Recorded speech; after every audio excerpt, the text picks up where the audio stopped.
You're on. I'm on. The story of me getting kicked out of the Navy for being gay. Yeah. So I joined the Navy in 1973, and in 1984 I decided that life was too difficult, and I confessed that I was gay, and so they took offence at that. They asked you to do a chocolate bottle.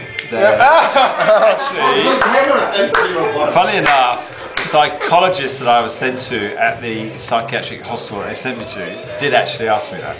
And, Really? And he had his feet up on the table and he looks at me and he said, "So, Lieutenant Hammett, do you like taking it up the arse?" No way. He did. And I said, I'm not sure if I should answer that question.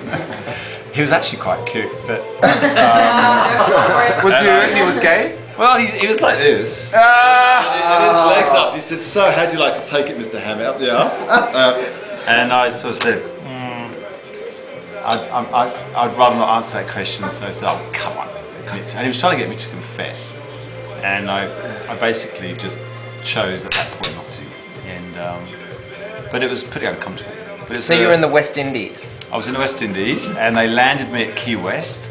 They sent somebody out from the UK to look after me for 2 days in Key West, so I went out on the town and had That's the spirit. And he told me as long as I got back by midnight, it was okay with him. And they flew me back couple class, so on British Airways, and then they kicked me out. And that was, Didn't you have psychiatric? Yeah, I had 2 days psychiatric assessment, and I was a lieutenant, and it caused a bit of a stink because I'd just been vetted, high-level security clearance. But it was, I'd say it was a very liberating experience. I bet.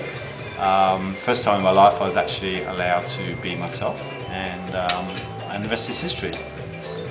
Did you get any money? Yeah, I got some money.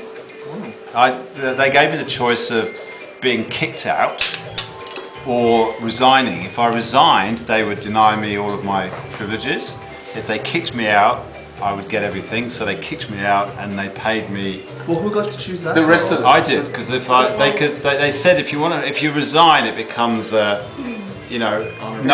It's not on your record. It's not on my record. Nobody knows any better. But I thought, wait a minute, that's a cop out for the Navy. I would rather be honest to myself, and so I decided that it was worth a lot of money to me. At the time, it was like £10,000, which is a lot of money in those days.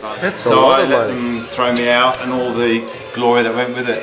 And I grew a moustache and I went to all the gay bars and I had a great time.